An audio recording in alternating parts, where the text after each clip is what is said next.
Okay, I think we're live and set up on the stream. Hi everyone, thank you so much for joining. My name is McKenna. I am the community organizer behind the scenes at After Hours Animation. Before we jump in, I know we have a lot of new faces, people from TikTok because Harry's TikTok blew up, which is so exciting. So just a little background about who we are, why we're here. This is like an online virtual community for the experimental and animation community to come, Skillshare, attend artist talks completely outside of the traditional institutions. Everything is free, open, and accessible. So we have lots of upcoming events in the new year, so stay tuned for that. And yeah, that's kind of why we're here. Today's event is called Principle of Mixed Media Animation by Harry Sung. A little bit about our host. Harry Sung is a self-taught mixed media artist based in Vancouver, BC, combining both digital and analog animation techniques to explore different approaches to human expression. His work often reflects the universal human experience we feel, primarily focusing on the transition of the music he works with. And with that, I'll let Harry take it away. And yeah, enjoy. Also, questions go in the chat. Harry will be monitoring throughout, and we'll have a little Q&A at the end. And then last thing to mention is this talk is being recorded and will be live on the YouTube and website about 24 to 48 hours after the event. Yeah, thank you, McKenna. You're amazing. And yeah, it's kind of crazy because I actually was around for After House animation for a while. And I was like, you know, I spent like 2021 kind of like just like studying a lot of like local artists, or not local artists, but like peer artists from After Hours. I kind of discovered it from Anna Firth. They are amazing. I highly recommend you check them out. And they were one of the first people to host like the workshop, and that's how I kind of got into basically connecting with McKenna and just After Hours animations in general. And yeah, we'll just get started. Just make it easy. All right. I think you guys can see this. McKenna, can you see this? I just shared my screen. Let me see. It's frozen. Hold on. You cannot. Okay, interesting. Oh, There we go. can you see it? It's like a black screen. 2 seconds, guys. Sorry. Interesting. Full screen. Of which one? Harder.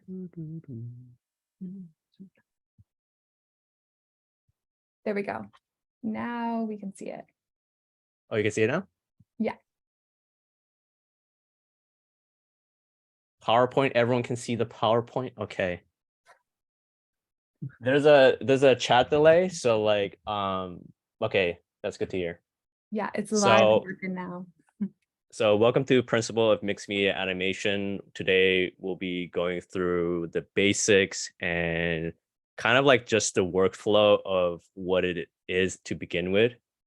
And yeah, this is like a beginner level. By no means is this gonna teach you literally anything or everything that I know. I just want this to be like the stepping stone for you guys to like explore what mixed media is and see if that's like something that you guys want to explore or innovate in your own portfolio to begin with, because like I know there's people that do stop motion or people do claymation and stuff like that, and like maybe they want to combine that with mixed media. There's a lot of like options and like exploration you can do with it, so I just want that to be available for you guys. So I'm just letting you guys know beforehand. I'm literally not. I don't have enough time to teach you everything that I know, but I'm just gonna try my best to teach you, basically how to get started. So introduction. Before I do that, I just like to acknowledge that I am based on the unceded traditional and ancestral territory of the Musqueam people. I know not everyone is familiar with it, but especially in Vancouver, is respectful to, to the least to acknowledge and put the respect to it. I am 22 years old and I like corn dogs. I don't know why I put that there. I accidentally forgot. I forgot to leave that off. But I'm a director slash mixed media artist based in Vancouver, BC. Um, I mainly work with photography, mainly because it's just a easier workflow, and animation especially is very demanding on the computer itself. So that's why it's kind of hard.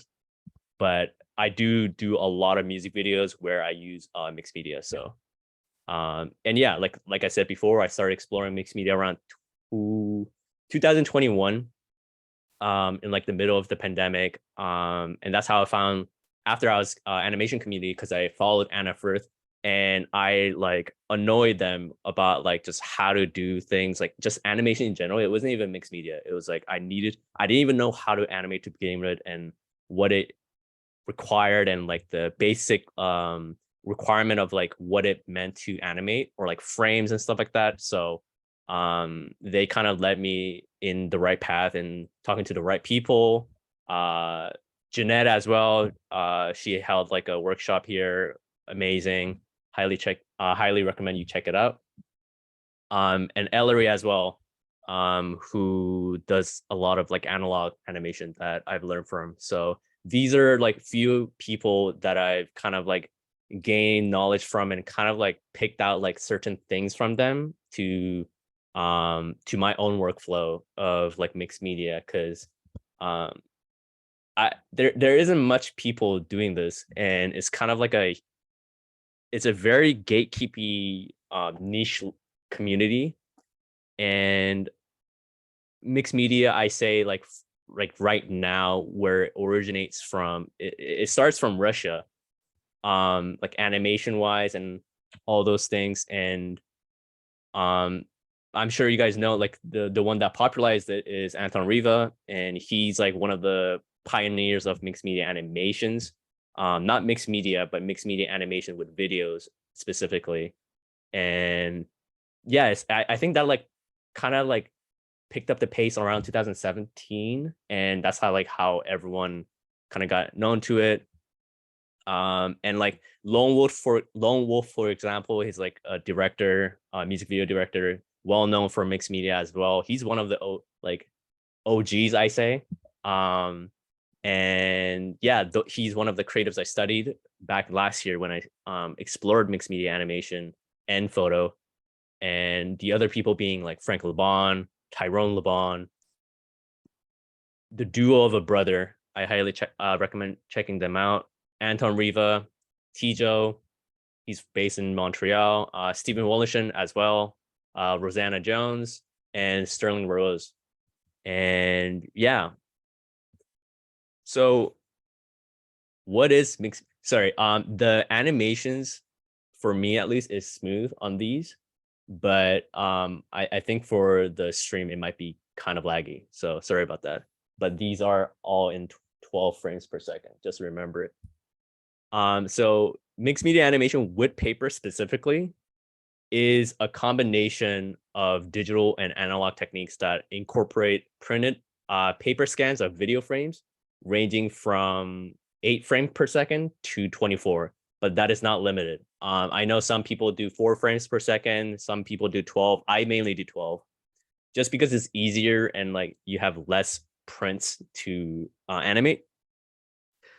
Sometimes I know people do 24 to transition into 12 frames. I know my friend Daniel Lin did he did a Vancouver Asian Film Festival animation where he transitioned from like 24 FPS into 12 frames. So it kind of like has like a gradual change to the normal footage to animation. And yeah, and techniques include, but not limited, I'm specifying it, not limited to scratching, tearing, drawing, and cutting to animate. And I think today specifically, I'm going to be just going over like scratching, tearing, and drawing and cutting.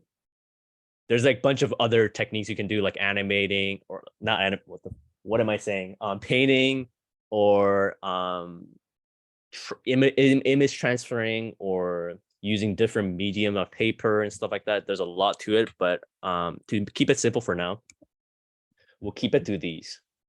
For example, like the recent music video I did, AV Endgame. This was like done purely on cutouts. This is Daniel, the subject, the bunny boy, and you know, every frame's like kind of gradually. You can see the kind of the mistake I kind of made, where it's like the lines coming closer to the subject is kind of like choppy. That's because I didn't take into consideration of each frame and the smoothness that comes with it. So that's one thing you should really consider, is like you see every single frame that you're working on. So make sure that you can visualize how smooth your animation can be. And it's sometimes hard to visualize that, but sometimes like imagining how it look can really help you go a long way. Even like the block cutouts of the girl, the tattoo girl as well. I had to really think about like, am I putting it too much on the left side or right side? Like composition wise, is it too heavy? Or so like you have to figure out like some balance of like each frame. Maybe like first frame I want to have more left side heavy, and like the second frame I want like right side heavy, and like keep going in a interval. And like yellow, for example, like a personal project I did like last year. um yeah, it was just a bunch of cutouts. I actually didn't even plan this out. I just like made it on the spot. I just had three of my friends just on the same day, and I just recorded like a dolly in, and I just did it on the day of, just printed it out, scratched it. I literally didn't even think about like the transition between the animation and stuff like that. It just like worked out like this. So small mistakes, but I really do love it a lot. Yeah, so each project calls for different techniques of mixed media. You have to remember that there is no one size fits all. For example, like Monet, I worked on the music video for his song Strawberry Fields back in summer. And it was basically about this song about like him and um his uh old ex living together in like the car, and like how like he didn't take it for granted for that moment and stuff like that. And like um there was like this motif that we had of like flowers throughout the whole video. So like that's one of the thing where like, okay, like I think I need to prioritize like scratch or like tearing, and maybe like drawing mainly for the music video, because like I didn't see anything else aside from that. And for Lilo Friends, for example, this was my first music video that I ever done mixed media on. It was a horrible. It was probably the one of the worst experience I've had, because it was back in, I think it was during the heat wave, and I just did not have AC, and doing like even 10 frames a day took me so long because like the heat was insane. But that song was about um how during pandemic, again, like didn't take it for granted about all the friends that she had and all the memories that she built up from her hometown. And it's just kind of like reminiscing and being nostalgic about like missing their friends and stuff like that. So um for that, I kind of wanted like something more raw, where it was like I just have just the lyrics, part of the lyrics that I really resonated with, and then like her head just like scratches out and like expands out, and then like has a compilation of like all of her photos. I couldn't show you the full thing because like the file was so huge that I just couldn't get the full animation in, but it was basically like 200 frames of her friends, and I just like covered all of her friends' face except hers, kind of like showing like montages of like her experience back in Uzbekistan. So see what fits for the project. Not every project calls for black and white mixed media, for example. Like I said, especially like last time. And I'm emphasizing this a lot because like I don't want this to be a thing where you just do it for the aesthetic purpose. Some project will call for it. For example, my homie back from high school, he's a rapper now. And then we made a music video just recently for Oxynova. And that was just like a performance thing. Like it was just like a, easy, relaxed, just whatever, like, just have fun with it. So like if it's like that kind of like video or concepts, then like it's all good. You can go crazy as you want. But like for Strawberry Fields, for example, it was like it was something more raw, and like it needed something more powerful in terms of like the story that he was telling with the song as well. So I felt like it called for like scratching and like something more like aggressive, like in the GIF right there, because it's kind of like shouting for that. So especially when you start, it's important to talk to artists, brands, or collaborators. Like, what are you trying to achieve? And like, what are you trying to look for and stuff like that? Because like, especially like mixed media, it takes a while, like average like 3 to 6 weeks, and that's like underestimating, probably, like that's an understatement, I say. Like it definitely takes longer than that. And it's a lot of planning. So basically what you do is you talk to, this depends, like if you're working with like music video or like a collaborator or people who are making it, then you talk through this process of, you talk with the director, you talk through the pre-production of the plan, and then you get through the editing phase, and you get the coloring done, and then after that you do the animation. So basically you do the coloring, and then after the coloring is done, mixed media is basically the last process for the project. So it's a lot of communication of like, because if you fuck up once, then like you're kind of stuck with it. And if, like for example, Strawberry Fields, Monet went to a show in New York and he shot it with a director from New York, and I wasn't able to be there to communicate and like kind of like go over like the shots and stuff like that, because I had a lot of ideas for the music video where it's like, hey, like we should have like the shot like this and transition. Like I had like a lot of ideas, but not all of it translates correctly, not because of like, the collaborators, but just like I wasn't there, so it's like it's very difficult for me to get my point straight out there when all I have is Zoom. So you have to be aware, if you're working remote or working in person, because that really does make a world of difference. Like you have so much more freedom when you are the one shooting it and then like editing it your own, while versus getting commissions to work on an animation, because then you have to really think about like, okay, like I don't really have, so it depends on certain projects. Like certain projects you have a lot to say, and certain projects you do. Um, but it does limit the freedom you have, because like there is a lot of thing where you have to think about like, does it fit their branding or their aesthetic? Because that's like the most important thing. Yeah. You send, so do you send it back to the editor? Yep, you send it back to the editor, basically like a quick time like ProRes. Yeah, and mixed media takes a long time and expensive. Like I went through like three units of 500 page this year, so like totaling around like 1,500 papers just from working on like various projects and stuff like that. And like ink, like especially inks for printers and like art supplies and like tapes, Mod Podge, glue, and all those things, it does add up. So um yeah, like visual references for drawing out your animation really does help. So for example, like the pre-production brainstorm for the Endgame music video I had, I've done a lot of just physical writing of like the animation I wanted and the shots I wanted. And one of the note for Harry to show physical paper. Yes. Right here, I have it glued to my wall, but this is basically just how I get prepped of thinking of the animation. So like for example, there's a kissing scene at the end. I want, because the song was about like falling in love in the infatuation stage and not being sure if you want to commit that life with someone. And I wanted that ending to be this explosion of like four couples kissing and like zooming in and kind of transitioning in and out.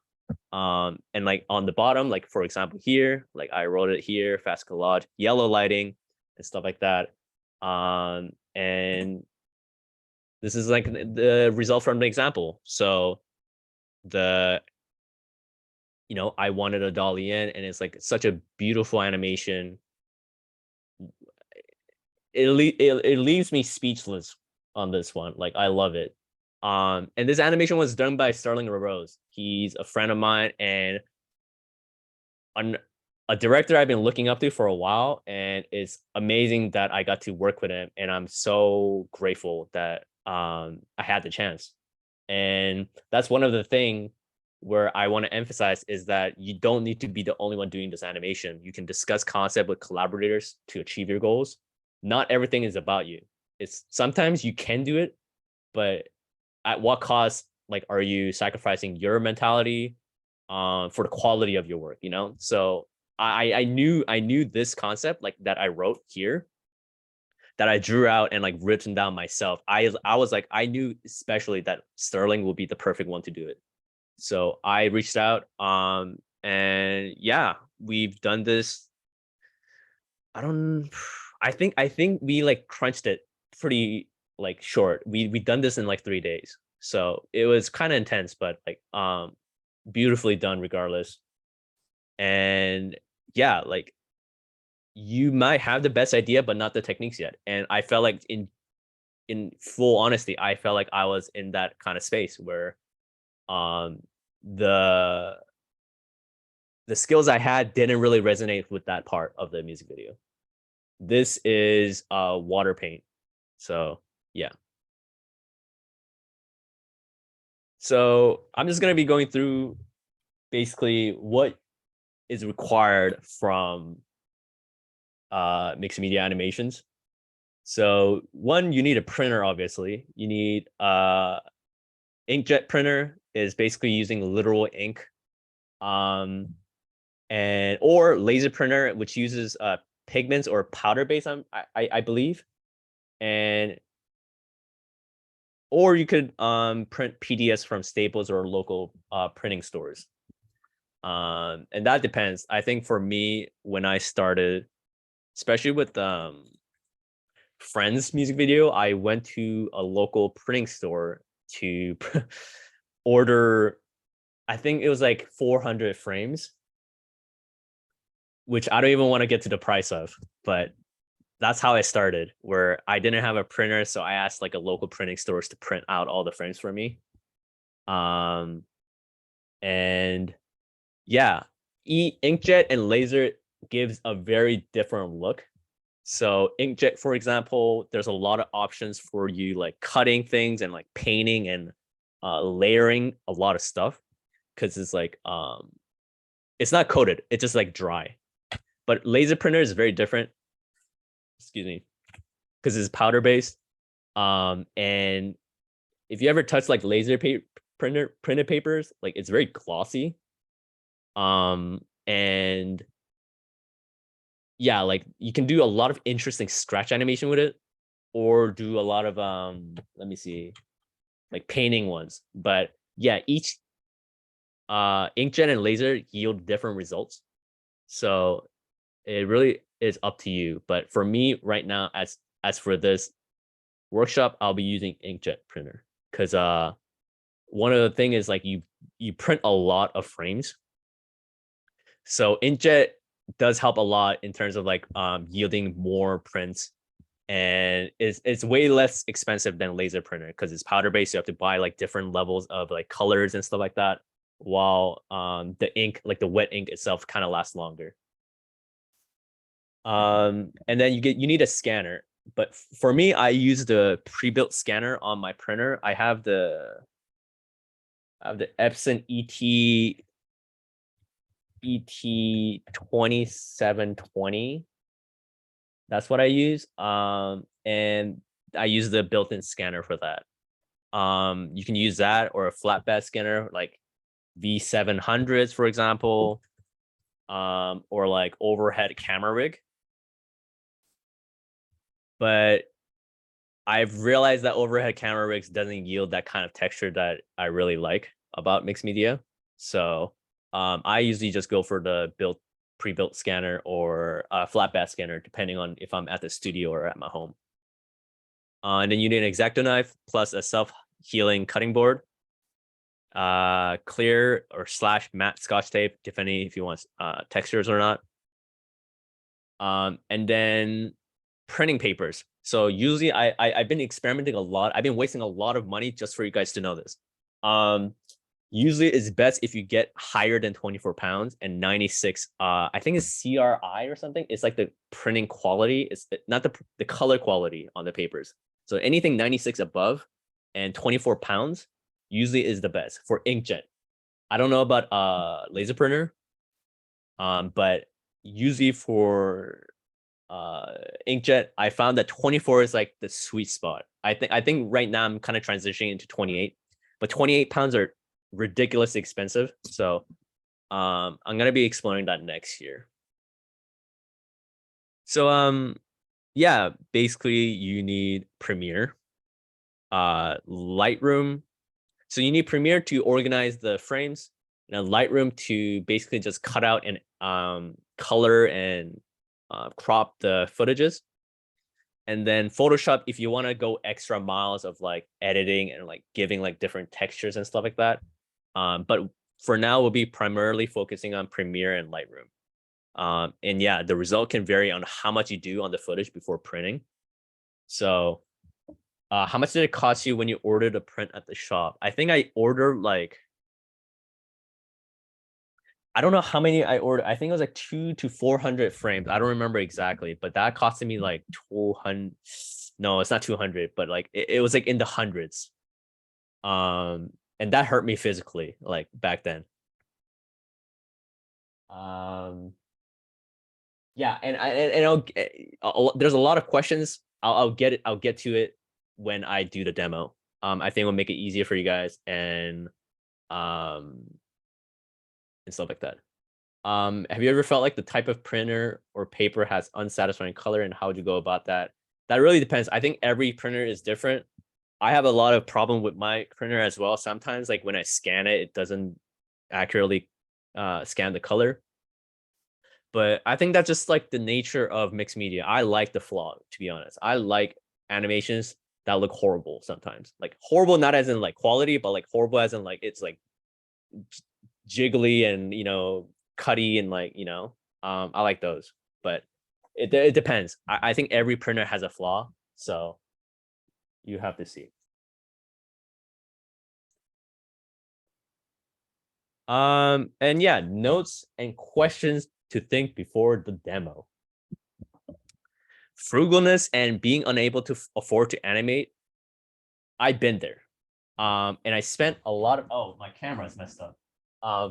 I spent a lot of time in my head of how can I do this? How am I able to afford it? And all these things. Cause like, I'm still in school and it's like this thing. I'm not in school for animation, just a note, but um it's this thing where I was so anxious of I knew where I wanted to go, but I just didn't know how to get there because financially I just couldn't. And it kind of put less risk into my art. Like I put less risk because every frames, every print, every paper mattered for me. And I'm studying psychology.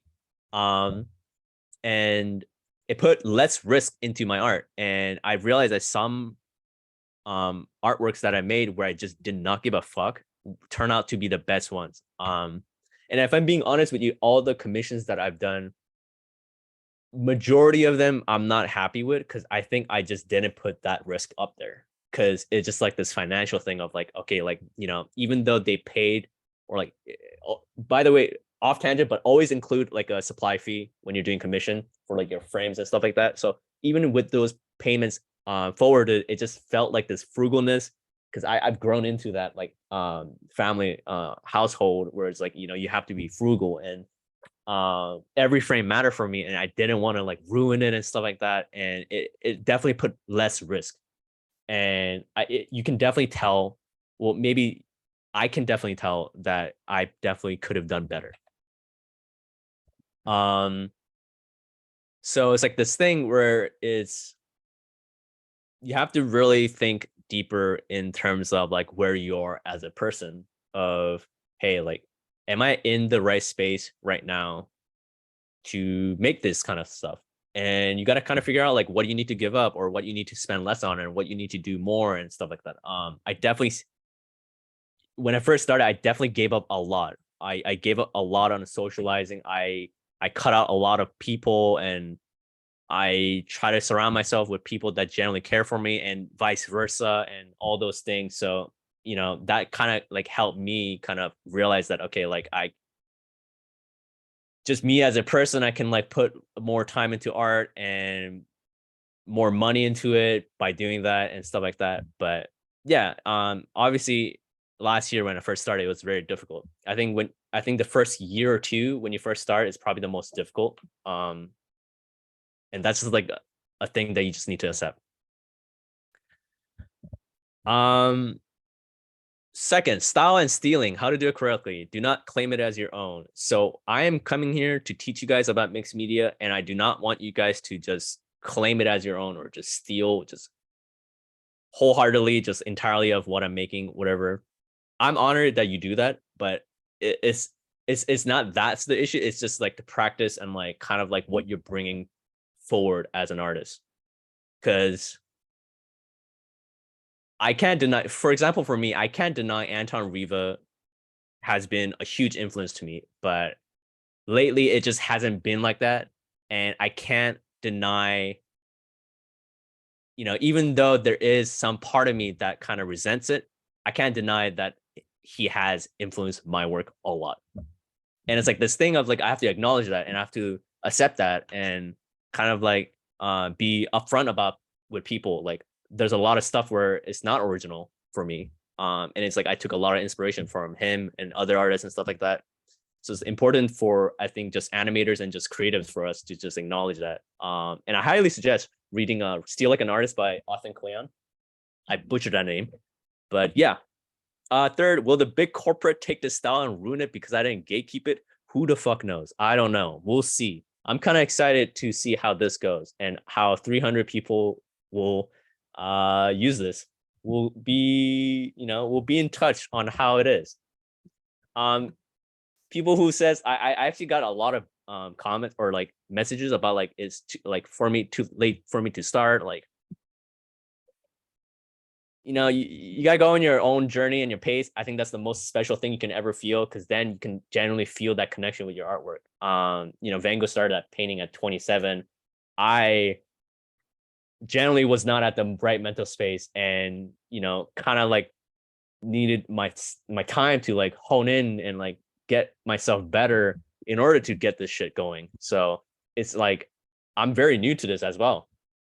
Just that I put pretty much every day into it, and yeah, like you just got to go for it. It's never too late. It's honestly depressing for me to hear that, because like I generally believe in so many people, and like for them to not see that in themselves, it's very difficult.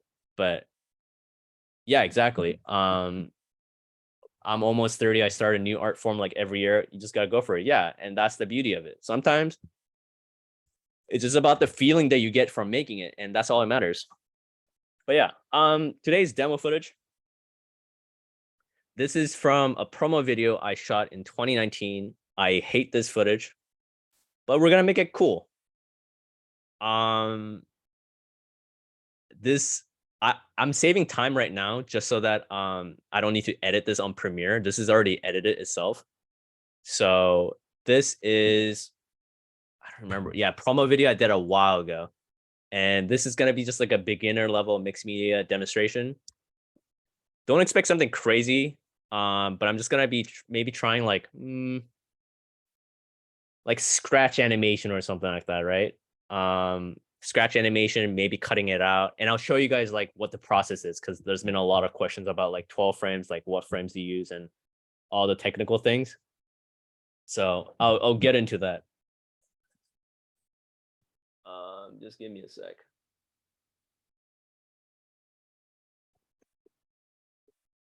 Whoops. All right. I can't afford anything, can you achieve the same effects through Procreate and other programs? Good question. It is very difficult to. I tried probably a year trying to achieve that, and it did not work for me. I think, yeah, it's very difficult to get the textures, I think. So I say explore it with your local printing stores and just see how it goes. Like, see, I'll show you the process and stuff like that. It'll make it easier for you, but see how it looks from um just from trying it out. So so someone said y'all want to create an online community to uplift the community. Definitely join After Hours Animation. We have a Discord as well. It hasn't been active recently, but I think it would be great if we bring it back up. Because it generally was a great space. Especially for me during pandemic, just to like get to know people and learn animation and stuff like that. So yeah, McKenna, if you like have like a Discord link to After Hours, that'd be great. Yeah, I'll pop that in the chat. Yeah, thanks.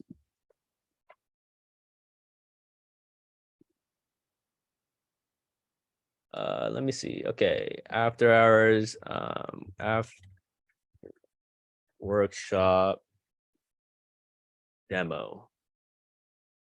So we're gonna go in Premiere. I've tried working on DaVinci Resolve. I only do Resolve for coloring, so no, I haven't. But I'm pretty sure you can do the same thing. It's like exporting PNG sequence. So,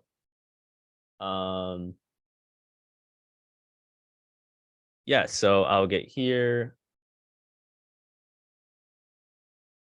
All right, do some demo footage. I'll just have it here. Import it to my project file.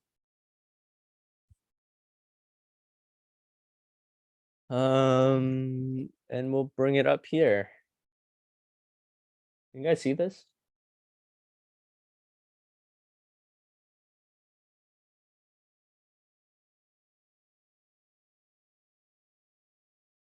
Okay. What computer do you use and spec? Yeah, I don't remember. I think it was like AMD R6 and then RX 5700 or something like that. It is very demanding on my computer as well. Sometimes like I can't run full animations. I have to like render it. If you go to Premiere and then go to sequence and render into out, I have to do that very often just to see the animation. But if you have a good spec, it might be way faster for you. So yeah, so this is the footage. This is Jack Zhao. And I'll probably just cut it from here. I'll make it simple. So probably like this, like that, right? But let me see. 2 seconds. We'll just make it 2 seconds, yeah. Yeah. That. Yeah. So I think I'm just gonna do something where see that this is one of the things, like you look at the footage and you're trying to think like what you can do with it. I actually haven't even planned this out, honestly. So I'm just doing this on the spot with you guys. So I'm just looking at the footage and trying to think like what I can do with it. I think it's like very I think it would be cool if I like cut this out actually. If I cut this out and maybe like tape around it and stuff, create textures. And maybe before I do that, I'll maybe emphasize on the guitar because like that's like the center focus, right? Like of him and stuff. I think I might do that. Yeah. Or yeah, I'll do that. Okay. So basically what you do is you get that footage and I kind of want to just mess around. The fun part about mixed media is just fucking around and just seeing what goes and what doesn't. Honestly, half of the stuff that I've done honestly been through mistake. So let's go through Lumetri color. And just mess around with the colors and shit, you know? I have no idea. We'll see. Base correction. Exposure. Also, yeah, one key note is that when you do print it out, sometimes it becomes darker. So it might be nice if you export a little bit brighter. So I usually just like to get the exposure up just a bit. Maybe I'll do that. Highlight. I'll mess around with it. It's got that glow, you know? Yeah, everything I created was pretty accidental too. Yeah, I feel that. But I think that's the beauty of making things, you know, you don't really think too much about it. You just make it. I think that's just how it is. I'll make it saturate just a bit more. Um, maybe I'll mess around with the tint. Okay, never mind. Actually, yeah. I think it's because it's the old footage. Yeah. There's a lot of options you can do here, or I might do film nitrate. I actually like that. Film, where is it? Yeah, film convert nitrate. This is like a paid plugin, but I'm just showing you like what you could do just messing around with it. Camera, I think I shot it G85. I do not like that, so I'm just gonna go to default. And then mess around with the colors. A little too bright on his highlights, so I'm gonna put it down. And I like the noise on it too, so I might increase that. You already get noise from printing it, but like I think I just like to get additional just to get that crunch, you know? Um yeah, that looks fine. That yeah. All right. And then so I got the footage. Um and then I'll be having it on loop playback just for you. It's easier for you guys. Is there a specific profile for prints or do you do stuff random stuff? It depends. I think if you have a color profile that you have for your printer, then you can use that. But usually I just print it uh just straight up. So I'm gonna export this. And then go to PNG. This is on Premiere.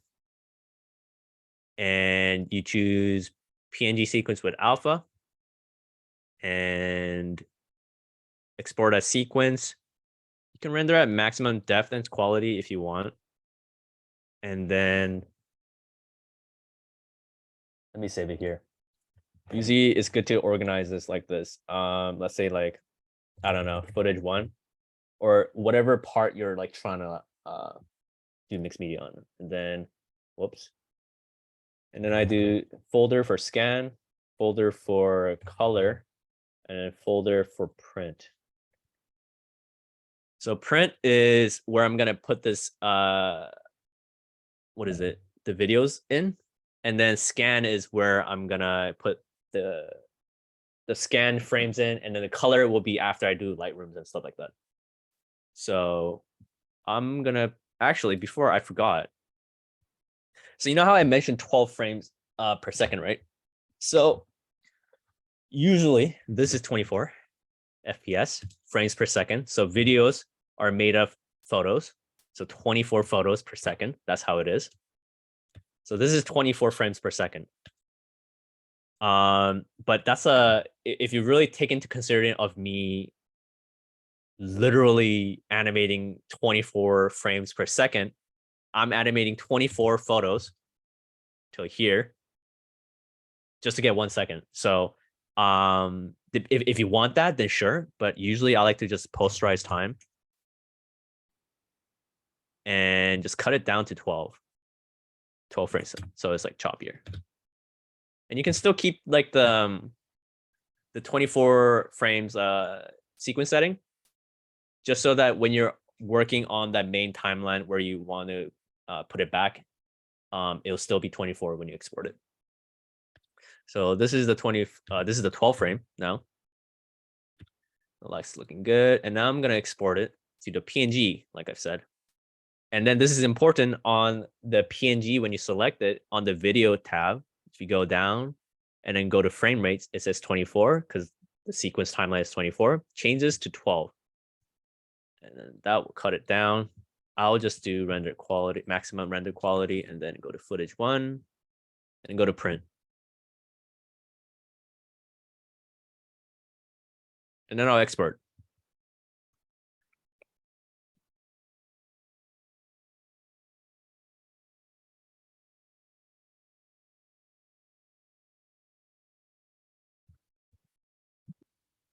All right. So we got that. Got to the print. How many frame is this? 7, 21, 24. Okay. So this is where the printing starts. I usually am very lazy. So I just right click on the first frame. It's important that you do it on the first frame because I realized on my computer, if I select all of them and right click on print on the third frame, for example, that's where it starts for me. I don't know why. So for me, I just select all of it, click on the first frame, and then choose print. And then I have my ET 2720, and I'll make it fit to frame. And I think for the sake of this class, how did you get to the frame part? You mean like exporting it?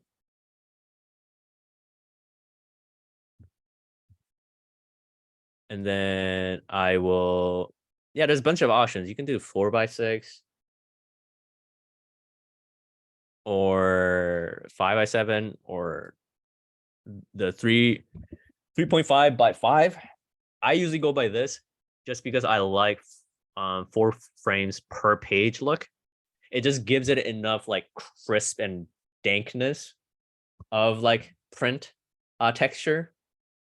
Or if you want to go really crazy and get a little whimsical, you can go like 9 frames per page, which honestly is fine too. But I think for ours, we'll do 4 frames per paper. Yeah. And then usually I do high quality, but just for the sake of like time and stuff like that, we'll just do standard, just so it'll be faster.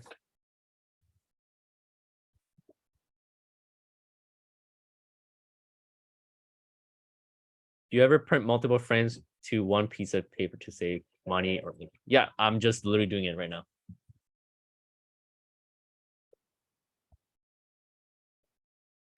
If you export it at 12 frames per second, why is it 24 frames? This is mainly because on the timeline, on the final video that I want to show to people or to client commission or whatever, I want it in 24 frames per second. That is why I posterize it and export it at 12 frames per second so that it is so that the mixed media that I do is 12 frames per second, but it will be in a 24 FPS timeline. Is it loud for you guys when the printer prints?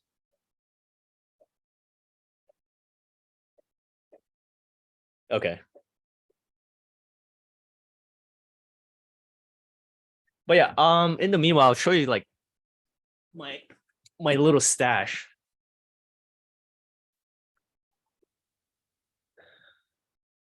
This is where I literally keep all my all my frames and photos and stuff like that. Let me see if I can pull up any example from today. Oh yeah, there you go. This is the first music video I've done. What is this, like couple hundreds? Like that.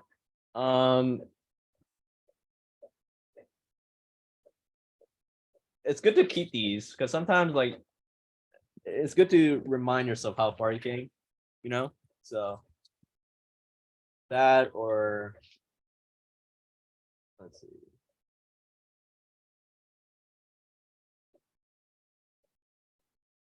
I have more photos here than videos. Actually, yeah, there's some videos, a lot of them actually. Yeah. But it's generally good to keep it in these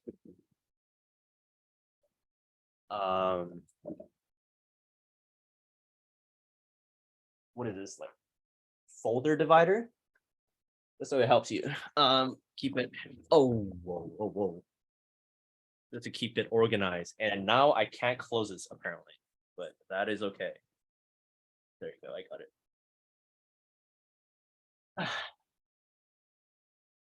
Thank you. I love the jacket too. I actually thrifted it last minute. So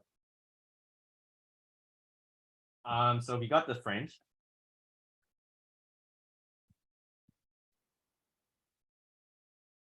always stuck with me. Yeah. And it's good to check back on these sometimes. See, this is the thing about mixed media is sometimes you have to like know how printer works as well. So for example, see now we're getting to the troublemaking here. Or troubleshooting. Yeah. This color is fucked. Like it's fucked. And also there's a lot of like lines. That's mainly because like the nozzle hasn't been cleaned. Sometimes people go for that look. I know a local director, Neil Proctor, he does a lot of those. And that gives like a certain aesthetic that he does very well. But for me, I generally don't like it. But you know, we'll just go with it. You know, sometimes you just go with the flow. You know, this is messed up, but that's okay. We're in it together. Around how much is that? That depends. I say like just I think price for everyone is different, but see how long it takes for you and like price it that way, and then can work off of that and see what works and what doesn't. But definitely don't price anything lower than 200. I think then you're just undervaluing yourself. Even 200 is very low. All right, you guys are coming on an adventure with me. I am attaching my manual focus webcam onto a tripod, a mini tripod.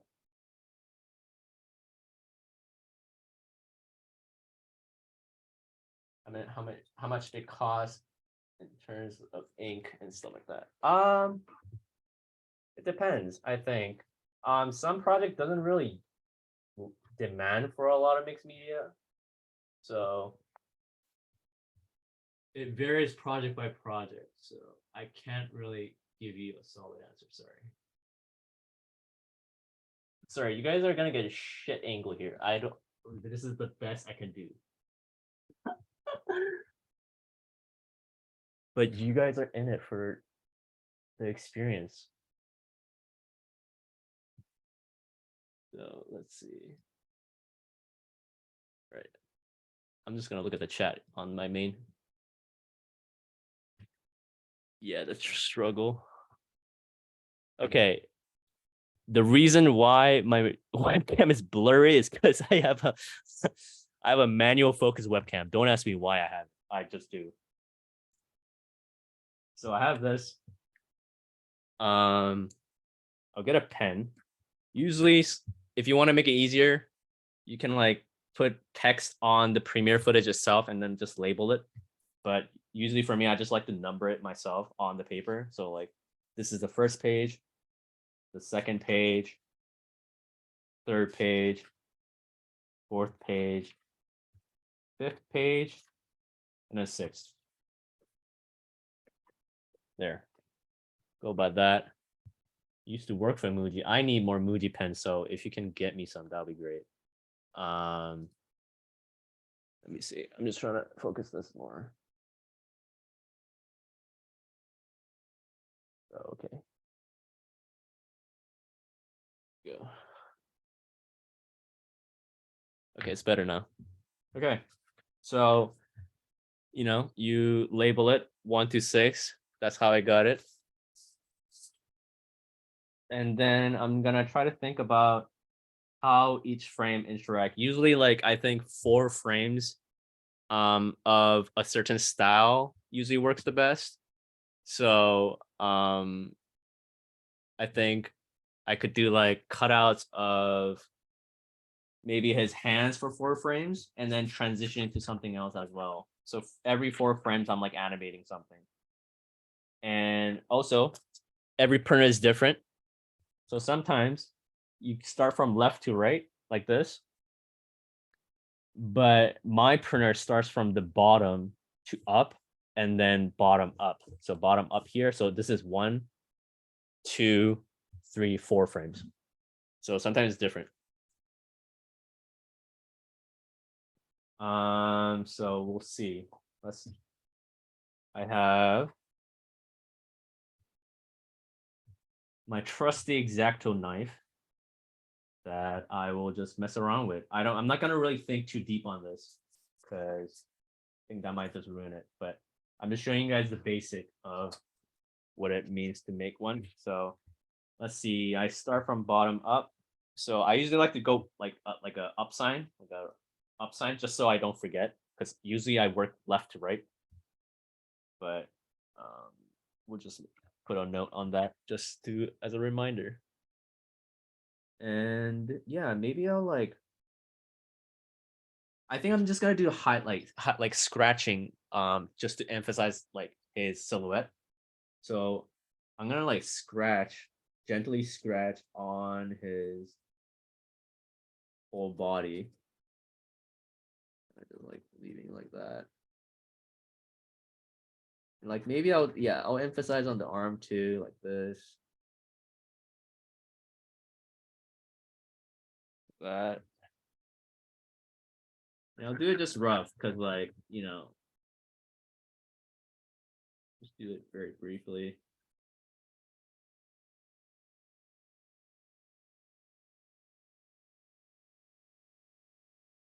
Do that.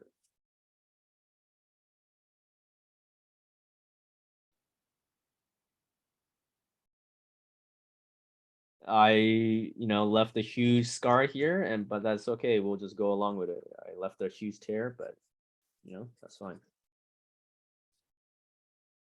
So that's the first. I'll put it aside, top down, whatever. Do the same thing here. And I'll just do it really fast because yeah, I'm just gonna do this. Emphasize on the hands. I think that's like the thing I'm trying to do. Yeah, that. So if you have any questions you want me to answer, you can like ask now while I'm doing this. So it will probably be a good way to use the time right now. You're not going through the paper. You can go. I mean, I kind of am going through the paper. You can see like here, like I literally like left like holes, like mini holes. But if you don't want that, you can just gently scratch on it. Um, Harry, just a heads up that we are at the hour mark. okay. I'll do this fast then. So I'm just gonna do random scratches now. It's kind of crazy, I know.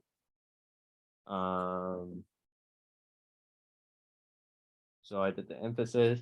I think I'm just gonna keep doing the scratch till the square box comes up. So is that a regular printing paper? This is a 24-pound inkjet. So okay, yeah, okay. So I don't think we have time to do cutouts, but if I were to have more time, I think I'll like cut out all of these and like tape it together. But for now, I'm just gonna try just scratching it, like scratching the edges. So it just gives that little oomph, little bounce to it, little separation to it. If you get me, like that.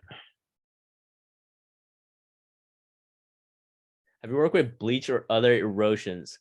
I've been thinking of it. I have been talking to my friends about it a lot, but it's just not a healthy thing to do at my home studio, really. AKA my room is my home studio, if I'm saying it. So you could definitely try and mess around with bleach. I know there's a couple artists that does it as well. I forgot their names, but definitely mess around with chemicals and stuff like that. Just be safe with it. I am not responsible for anything you do with that.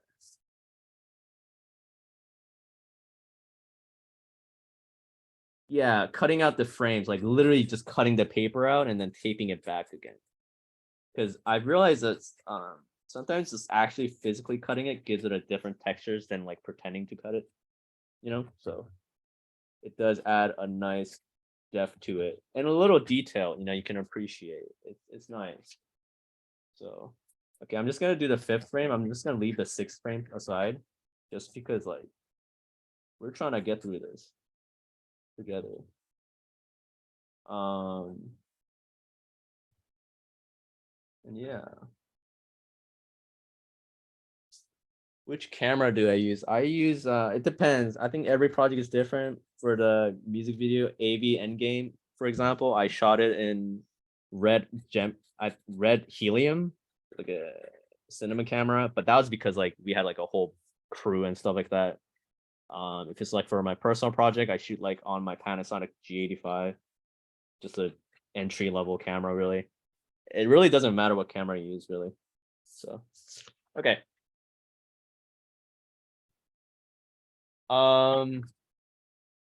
So I got the whole frames, not everything, but scratches. We're doing scratch animation on this. So like that. Kind of see like the little details on the guitar. But yeah, we'll scan these. Okay, actually, let me see. 1, 2, 3, 4, 5. Yeah, we'll do that. So that's a different project. Now put it into my scanner. On my pre-built scanner, by the way, on Epson printer. It's different for everyone. I know my friends have Canon one, like for Pixma, for example, which I honestly have no clue. You might have to just discover that yourself. And then I'm just for Epson, you use Epson Scan 2. I think I've generally found that is the best. Oh, a slow leak into my project. Oh.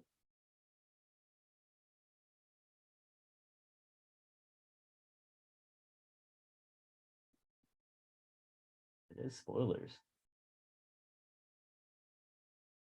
All right, so we get this now on Epson Scan. I'm just gonna rotate it to 270. It looks really ugly, but that is okay. I'm here to just show you guys how we go about doing it. So a reminder, it goes up. It goes up. Oh God. You're gonna get the Wong Kar Wai crooked angle. So I'm gonna make individual frames. So this one, and maybe I'll set it like brightness like that. Yeah, I'll keep it like that. And then there's a copy setting, copies the selected marquee.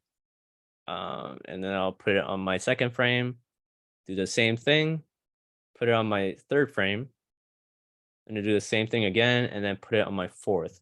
And I'll select all four on this button right here. And then I'll name it After Hours Demo.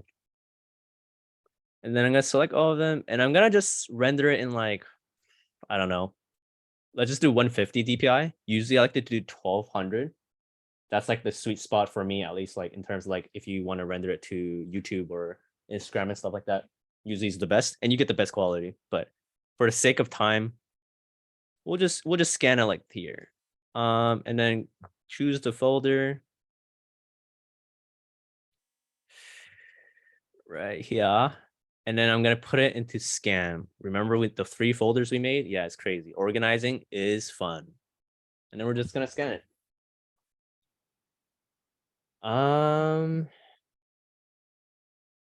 When there's a hole in the paper, it just scans like basically the scanner has a white background, so it just scan white basically.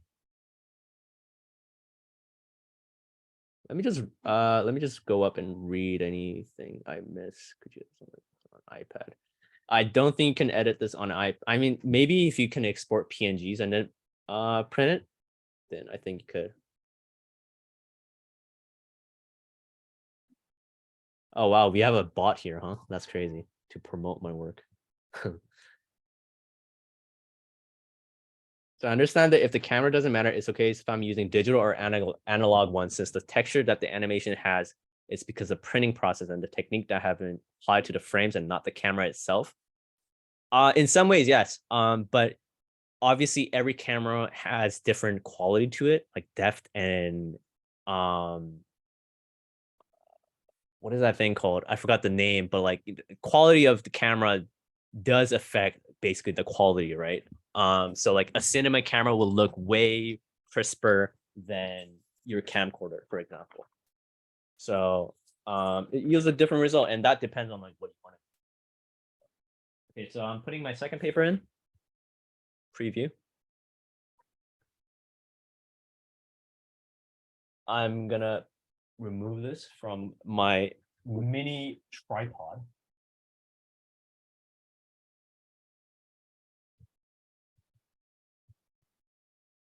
We're back. All right, so we scan this again. We have like 20 minutes or so. Okay, we got time, we got time. Be enough. How did you gain connections and network yourself? So I am a very shy person when I first started. I didn't know anyone, and I grew up in like a neighborhood where art really wasn't promoted well and like really seen as a you know aesthetic or cool or whatever. It was just like a thing of like people just consumed it just for the sake of it. And it definitely was kind of lonely, but I think it was like this thing where it's like I had to kind of prove to myself that honestly I just needed to be my own role model. Like and that's one of the thing where I kind of well, one of the thing I started was like actually connect with people in my city because I had resentment for it because I was like, oh, no one gets me and stuff like that, and like no one's making things like me or whatever. Like, but it's like if you really look hard enough, there is people that are intrigued and like want to do it and are already doing it, and it's like one of those things where it's like you just have to be your own role model and go out and try to be the best parent to yourself. Um, and that was the most difficult part. I say it was really hard. And finding people and just being okay with people coming in and out, I think was the most difficult thing. Because I do have this genuine need to have deeper connection with people, but having people leave in and out did leave a lot of like self doubt. But it's like this thing of like you have to be okay. Sometimes some networks you meet in person, you might fuck it up. I've done so many of them, and yeah. But aside from that, I did TikTok because I was shy. I didn't know anyone that you know that I knew per se that did similar stuff. That I was like, okay, I just need to reach out to the global media or whatever. Is there how do you go about finding someone and people with your interests? That's I'm still I think I'm still in that journey. I definitely have people um that I consider as homies, but some are abroad, some are absurdly busy and stuff like that. So it's difficult to really say, but I think you just gotta see it yourself. Like it really does magic of just like spending time and being okay with for now not having that, because it really does make it worth it for you when you finally do. Even like people right now, like 250 people watching, it's like, I wouldn't even imagined it last year. Like I didn't even know TikTok would be a thing for me last year. But I'm now connecting with people from Ukraine. I forgot the other countries, but like every other global worldwide. Like it's just like everyone's just here. It's like great that way. And I think that's just how I did it. I felt like I needed a place to express myself. And I wasn't good at it in person. So I was like, okay, might as well hone in with what I'm good at, which is like just online stuff. Iceland, yeah, amazing. Um,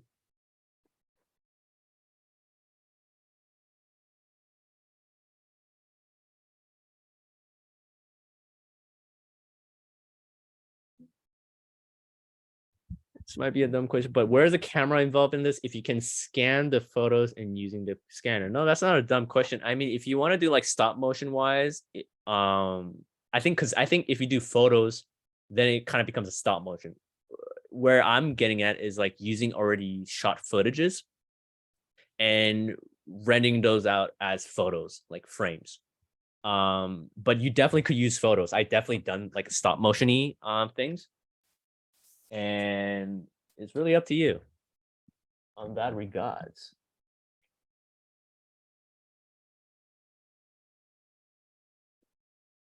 Can you explain why you printed in 12 frames and kept? And again, I wanted the end result to be 24 frames, because if, let's say, for example, I'm doing a music video and the video is 24, and I just want mixed media in like one part.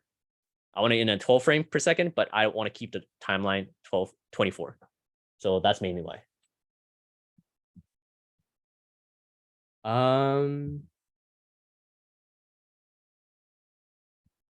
Caribbean Kurdistan. That's so cool. Do honor make a line. I missed it. Yeah, the printer drew those lines because I printed it in a shit quality. Usually I like to print it in let's see here. If I like select this and go to print and quality, I usually do high. But just for the time's sake, I chose what is it? A standard. Okay, so we have this now. And then we're gonna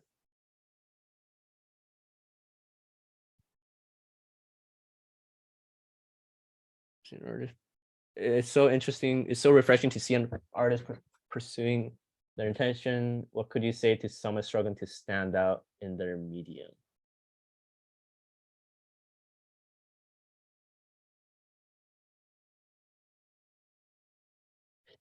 That's a good question. I'll think about that. So we pulled up Lightroom.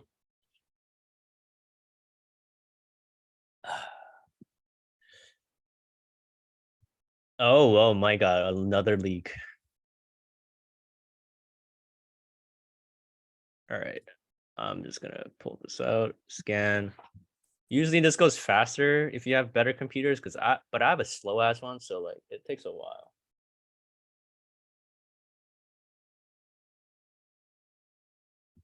Where do different concepts from your pieces come from? How do you communicate through your art? I think it just comes from life experience and just like how I want to portray that. And also I love talking to people. It's just like one of the thing I did a lot when it was like 2019 or something. I did street photography a lot because I love talking to people. I was actually gonna become a therapist, but I was too fucking lazy. And it was like this thing of like I like talking to people and their experience, and it was kind of this thing where it kind of resonated. So that's one of the things. It's important for you to be diverse in your art medium. Like you don't need to always be doing mixed media or art, like painting or whatever. You can literally resonate or transfer your whole experience from just like doing other stuff, and that's what make it genuine for you. That's what makes it connect with your audience more, because like you're actually living as a human, and that's what makes you stand out. I think that's one of the things. Maybe that's the question to the uh maybe that's the answer to the question someone asked before. But yeah, we go to Lightroom anyway. So I press R. R is the crop section, and then I just do 16:9 because that's the aspect ratio I've done. Usually, if you want to save time, I just go to right click on one of the frame, develop setting, copy setting, and then just choose crop. And then I just develop setting and then paste setting to the rest of it. And it'll make it easy, you know what I mean? Like that. And then I go to the next frame, save time. I'm not gonna really focus on the edges because we have some time limitation. So do that. How does mixed media fit into visual media in general, since it's very physical medium? Where do you see it being used the most? I think it's just like, I don't know. I think it's like a great raw.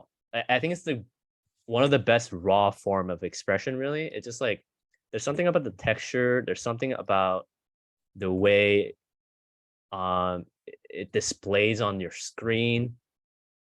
It really does connect deeper into human expression. I say like that's one of the thing I said again, like coming from like street photography, it just makes me feel like I'm going into someone else's life. So yeah, so I again, R is the crop. So I went to Lightroom, did that. Now I'm gonna just adjust the coloring because it does get messed up on the scanner, because scanner has different quality printer has different quality, so like it's all different. Like even like these, for example, like the green, red, blue, that's coming because I had it in a very low setting. So I'm gonna do that. I changed some things, copy setting again, and I'm just gonna check all except the crop. And then Control A on all the rest of the frame and then paste settings. So it should be, yeah, there you go. You get the general vibe. And then I'm gonna export these. Let's make it easy and just do 2000 long as resize to fit. You don't need to do that, but I'm just doing it literally for the tutorial sake.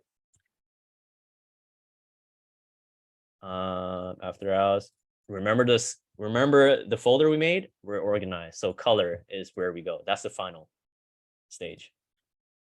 Okay. Have you ever worked on a logo animation? Yep. That's all I can say. I have a question about one of your work. What I wish once is no longer the same. Exposure. That's just a photo. I shot it in 35 millimeters. So, we're promoting your TikTok. Do you have a certain length clip that you have best images? Probably 7 seconds. Okay, we're gonna close this. I'm not gonna back it up. So we're back here again. For now, I'm just gonna put it here and create a folder because we're organized, right? Yeah. Demo. You can probably call it frames or something. Go back to color.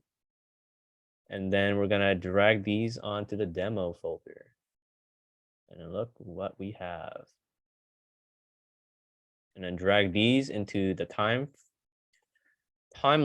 And then usually, so people can what they can do is I learned this from Jeanette, where you can interpret footage if you right click on, I believe this, and then you can interpret footage. I don't know where it is, but I don't do it anymore because I've realized that my scanner sometimes causes an issue.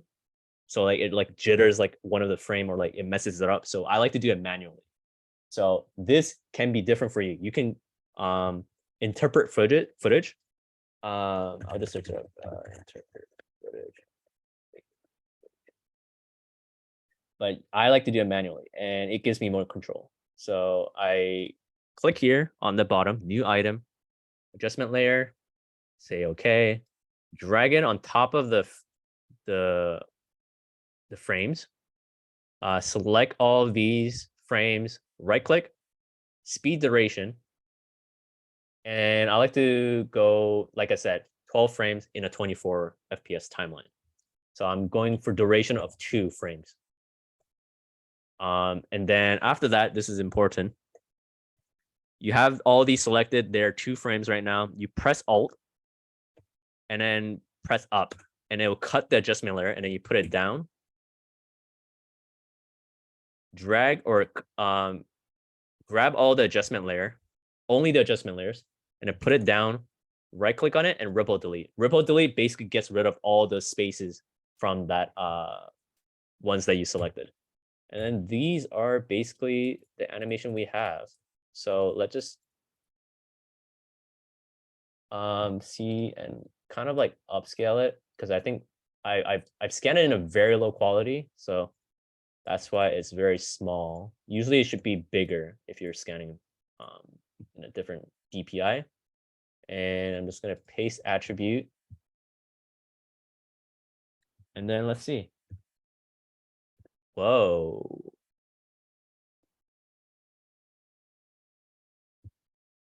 Holy mama. And that's basically, yeah. That's the animation. We made the animation together in what, 10 minutes.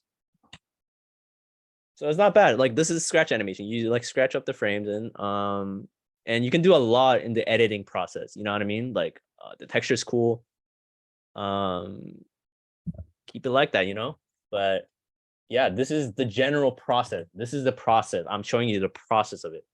Techniques, you can figure it out on your own, explore it and see what works and stuff like that. But that's the workflow. And Let me see. Generally, I do that, and then let's say if I want to export it, I haven't found MP4s to be that great. Generally, I like QuickTime. QuickTime like ProRes. If I'm feeling really funky, I sometimes do like ProRes 4444, but usually I do 422 HQ.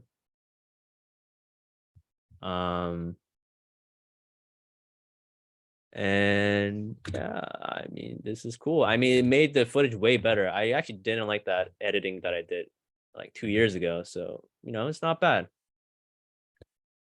We'll keep it like that. We'll save it because memories.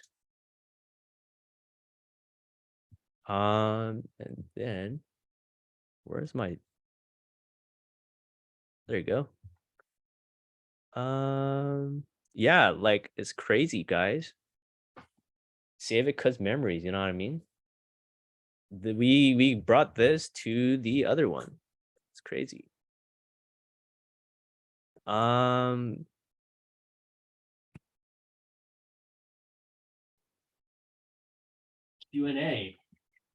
As if I didn't do a Q&A this whole hour. We have a couple more minutes. There's one question that was popped in the chat earlier, so I'll just read it because it's like I saved it so it didn't get lost. They asked, how do you feel about finding your niche in your art? I feel like I'm always changing interests, but struggle to find a niche style, but I want to develop my own art brand and personal style. That's a pretty difficult thing because for me, even I am kind of struggling with it because I think I'm trying to find my own voice, and I know and fully aware of who I'm inspired by, and in some ways I am okay with it, but at the same time I'm trying to get to a point where like there is a distinction of like, oh yeah, like this is some shit that Harry definitely made and stuff like that. So I want to explore more in consuming different artists. I think that's like the main thing for me. Like instead of like mixed media artists or animator and stuff like that, I want to explore like contemporary artists. I want to explore dancers, or I want to explore music, or all those things, right? It really does translate well. It's going back to literally the street photography mentality I had. It's just like going into someone else's life. That's like my prime thing about my work, is that is just reaching deeper for what's truthful to you. I was talking to this with my friends yesterday. It's like, what is truthful to you in art? And that's different for everyone. It's like, for me, it's like the genuine connection I hone and develop with all these people, right? So it's like this thing of like, for you it might be different. It might be like proving to yourself, or proving to the world, or showing love, or expressing the things that your community or your neighbors didn't understand. So yeah, that's that. Amazing. There's another question about if you do not have the Epson scanner app, what is like your best approach for separating frames that are like scanned on like, or multiple frames on one sheet of paper, or like any other tips that you have for scanning and separating the frames? I'm pretty sure if you have Canon, for example, they have a Canon scan app. But or like Windows has their pre-built. I don't think it's that great, but if it does come to that, I think it honestly might be better if you have like a separate scanner. I think that might be the best. It honestly, yeah.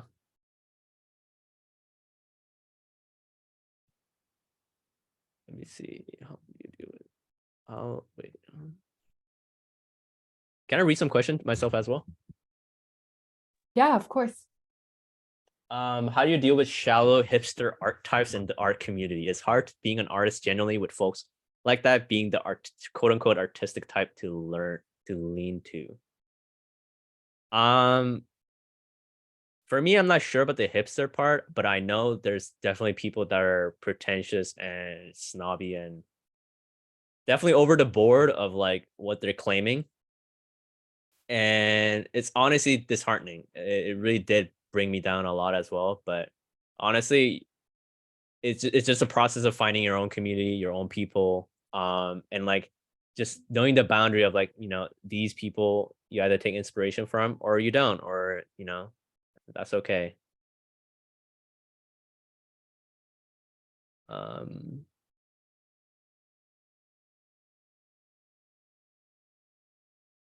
I won't be answering anything like best printer to buy and stuff like that. I'm not Best Buy or anything. I honestly don't know, but generally, I found that Eco Tank for Epsons are nice. But yes.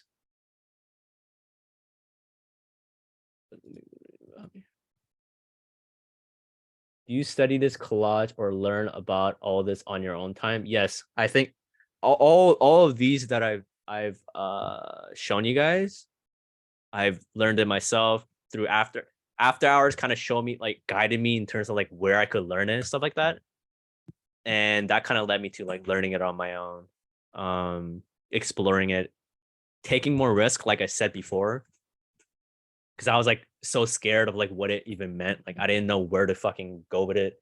So I didn't put risk, but I was just like I had to and just fucking try it myself because no one else was showing tutorials, right? So it was like this thing of like I have to just learn it myself and see how it goes. Um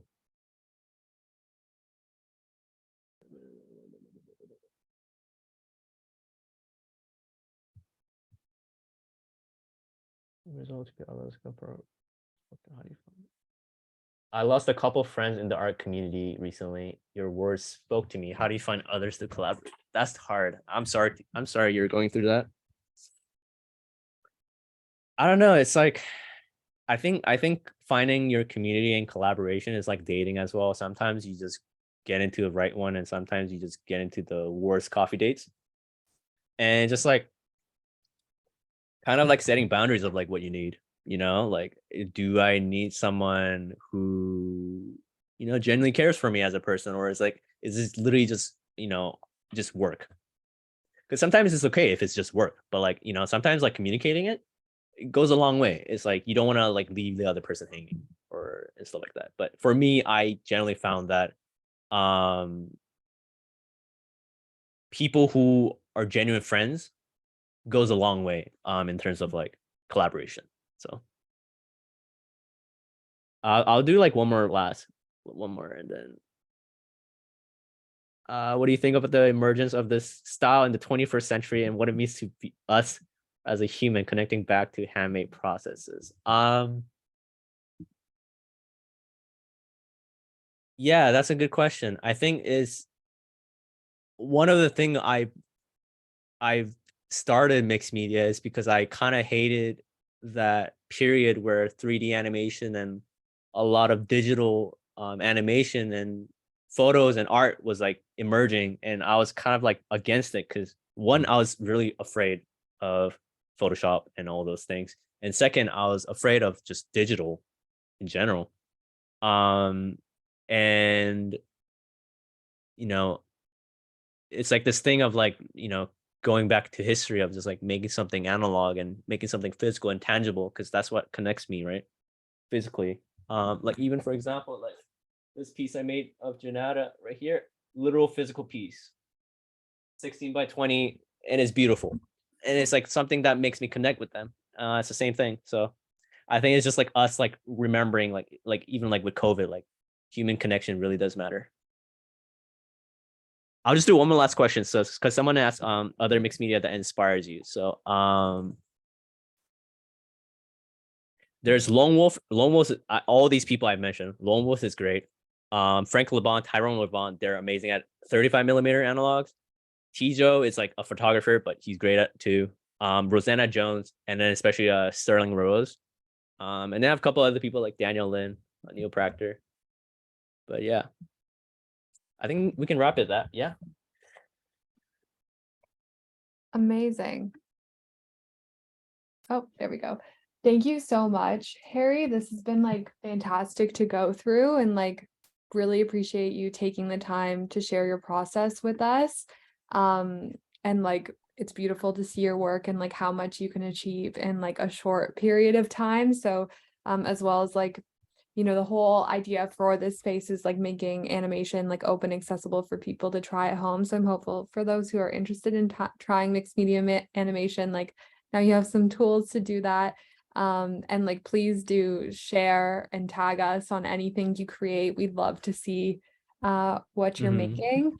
But yeah, keep an eye out for those who are interested in learning more animation programming. We have lots of events in the works for the new year, and those are shared on the Instagram, and the recording of this event will be up in the next 24 to 48 hours. But again, thank you all so much for coming, and thank you so much, Harry, for taking the time to share your work with us and your process. It's really been amazing. Yeah, no worries. And also like after hours animation's been amazing to me and everyone else. I highly recommend everyone joining a community. They have their Instagram. It's like tagged with me on their Instagram photos, or yeah, and then they have the Discord link on there as well. So yeah, Yeah, awesome. Well, thank you all so much and have a great day. With that, I'm going to end the stream. Ooh,